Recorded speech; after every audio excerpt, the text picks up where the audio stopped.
पंजाब में स्थित सिख धर्म के 3 तख्त साहिबान वाले शहरों को पावन शहरों का दर्जा देना पंजाब सरकार के लिए बड़े सौभाग्य की बात है।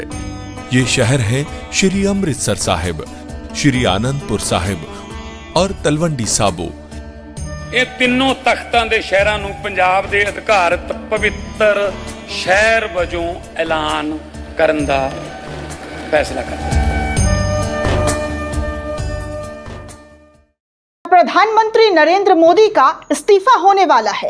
क्या विपक्ष के नेता राहुल गांधी प्रधानमंत्री नरेंद्र मोदी से इस्तीफा लेकर रहेंगे?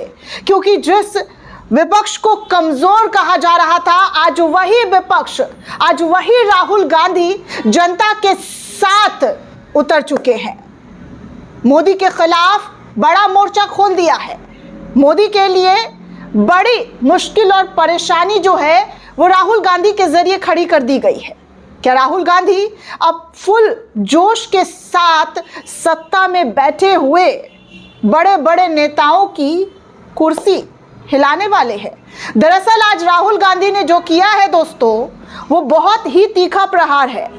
अब तक का सबसे तीखा प्रहार राहुल गांधी के जरिए किया गया है।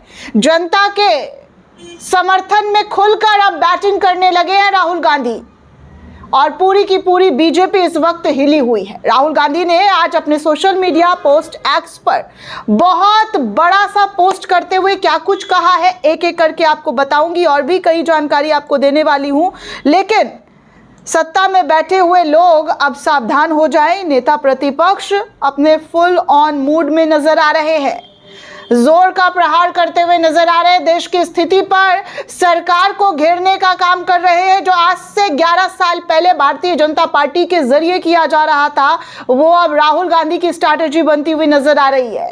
जैसे विपक्ष पर हमला बीजेपी के लोग किया करते थे, अब खुद नेता प्रतिपक्ष ये हमला करते हुए नजर आ रहे हैं। दरअसल दोस्तों, नेता विपक्ष और कांग्रेस सांसद राहुल गांधी ने आज मोदी सरकार पर सबसे बड़ा प्रहार किया है। उन्होंने एक्स पर लंबा ट्वीट किया है। राहुल गांधी ने कहा है कि देश भर में भ्रष्ट जनता पार्टी की डबल इंजन सरकार ने जनता की जिंदगी तबाह कर दी है। ध्यान देने वाली बात है दोस्तों, यहां पर राहुल गांधी ने भारतीय जनता पार्टी को भ्रष्ट जनता पार्टी कहा है और कहा है कि जनता की जिंदगी तबाह करके रखी हुई है। गरीब, मजदूर और मध्यम वर्ग की विकास के नाम पर केवल और केवल वसूली और लापरवाही का तंत्र जो है भ्रष्ट जनता पार्टी के जरिए चलाया जा रहा है, जबकि अरबपतियों के हितों को प्राथमिकता दी जा रही है। हाल ही के घटनाक्रम में भाजपा शासित राज्यों में बुनियादी सुविधाओं की बदहाली को उजागर किया है। कांग्रेस सांसद ने कहा है कि उत्तराखंड में 2022 की अंकिता भंडारी हत्या मामले ने पूरे देश को झकझोर कर रख दिया था। 2025 में 3 आरोपियों को आजीवन कारावास की सजा मिली, लेकिन हाल ही में दिसंबर 2025 में नए आरोप सामने आने लगे, जिसमें एक भाजपा नेता का नाम भी जुड़ा है। विपक्ष सीबीआई की जांच की मांग कर रहा है, जबकि मुख्यमंत्री पुष्कर धामी ने आगे की जांच की बात कही है। सवाल आज भी बरकरार है कि सत्ता का संरक्षण किसे बचा रहा है और कानून कब किसके लिए बराबर होगा। ये बात राहुल गांधी ने अपने सोशल मीडिया पोस्ट पर भाजपा पर प्रहार करते हुए लिखा है। राहुल ने आगे ये भी कहा कि उत्तर प्रदेश के उन्नाव कांड में भी सत्ता के गुरूर में अपराधी को बचाने का प्रयास किया गया।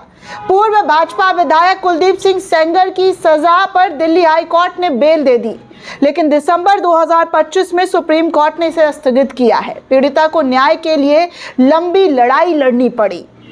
राहुल आगे यही नहीं रुके दोस्तों। राहुल गांधी ने कहा कि पेयजल संकट ने भाजपा शासित राज्यों को बदनाम किया। इंदौर में दिसंबर 2025 के आखिर में दूषित पानी पीने से दर्जनों लोग बीमार हुए और कई लोगों की मौत हो गई। गुजरात के गांधीनगर में टाइफाइड का प्रकोप फैला।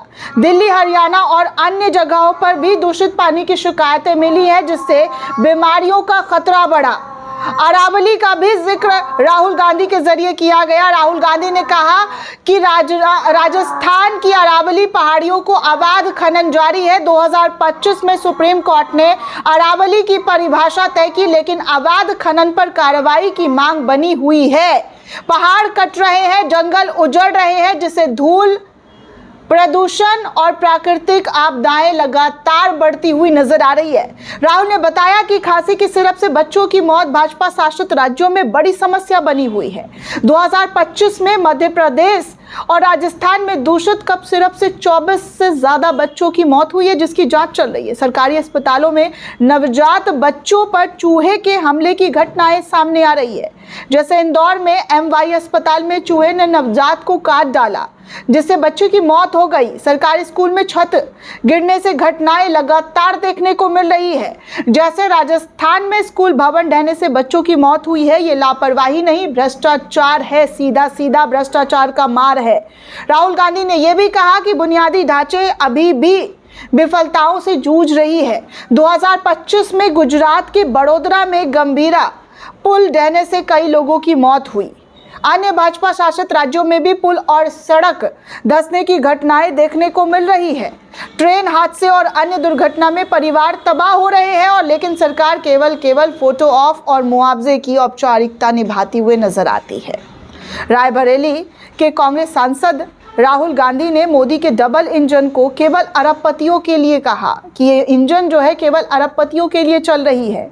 आम भारतीयों के लिए भ्रष्टाचार और तबाही की रफ्तार बन चुकी है, जो हर दिन किसी न किसी जिंदगी को कुचल रही है। विपक्ष इन मुद्दों पर भाजपा को घेर रहा है, जबकि जनता न्याय और जवाबदेही की मांग कर रही है। ये तमाम चीजें राहुल गांधी के जरिए प्रधानमंत्री नरेंद्र मोदी की सरकार को लेकर उजागर की गई है। प्रधानमंत्री नरेंद्र मोदी से सवाल पूछ दिया गया है। जिस तरीके के हालात दोस्तों बने हुए हैं, ये किसी से छुपा नहीं है। आज हर तरीके से मोदी सरकार के फेल्योरिटी को लेकर सवाल खड़े हो रहे हैं, चाहे वो अमेरिका हो, रूस हो, या वैश्विक स्तर पर जो भी रिश्ते इन्होंने बनाए हैं वो कितने मजबूत हैं आज आपको नजर आ रहा है। चीन के साथ जो कंपनियों पर बैन लगाया गया था उसको हटा दिया जा रहा है। रूस के साथ तेल व्यापार कर रहे हैं तो अमेरिका आंख दिखा रहा है, 500 टैरिफ लगाने की धमकी दे रहा है, विधेयक पारित करने की बात कर रहा है। आखिर हमारा देश कहां जा रहा है? प्रधानमंत्री इतने चुप क्यों है? प्रधानमंत्री को इन तमाम चीज़ों पर, इन तमाम मुद्दों पर बोलना चाहिए था, लेकिन हमेशा की तरह प्रधानमंत्री चुप है, खामोश है, और उनकी खामोशी ये बताती है कि वो देश को कहां ले जा रहे हैं। देश में आज जो घटनाएं हो रही हैं वो झूठी घटनाएं नहीं है दोस्तों। आपको हम लगातार उन तमाम घटनाओं के बारे में बता चुके हैं। इंदौर में जो हुआ वो भी हम आपको लगातार दिखाते हुए नजर आए। मंत्री का जो स्टेटमेंट आया वो भी हमने आपको बताया कि कैसे घंटा वंटा करते हुए नजर आए। लोगों की जान जा रही है, इंदौर के पास झूला झूल रहे हैं। लोगों की जान जा रही है, इंदौर की मंत्री क्या कर रही हैं तो माइक मीडिया का हटाकर भागती हुई नजर आ रही है। ये सब कुछ इस देश में देखने सुनने को मिल रहा है। क्या इस देश के लोगों की जिंदगी इतनी सस्ती हो चुकी है कि उनकी जवाबदेही तय नहीं हो रही है? क्या बड़े बड़े नेताओं को कुर्सी इस कदर प्यारा है कि देश की जनता की बलि ली जा रही है, लेकिन खुद की कुर्सी छोड़ी नहीं जा रही है? अंकिता भंडारी को न्याय मिलने में इतना देर क्यों लग रहा है? उन्नाव की रेप पीड़िता को इतना संघर्ष क्यों करना पड़ा? क्या ये जायज सवाल नहीं है?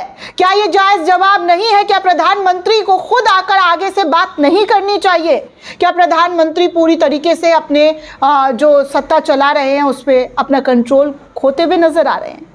क्या उनकी जो नीति है वो उनके नेताओं से अलग है? प्रधानमंत्री को जवाब देना चाहिए। प्रधानमंत्री से आज देश के विपक्ष राहुल गांधी सवाल पूछ रहे हैं।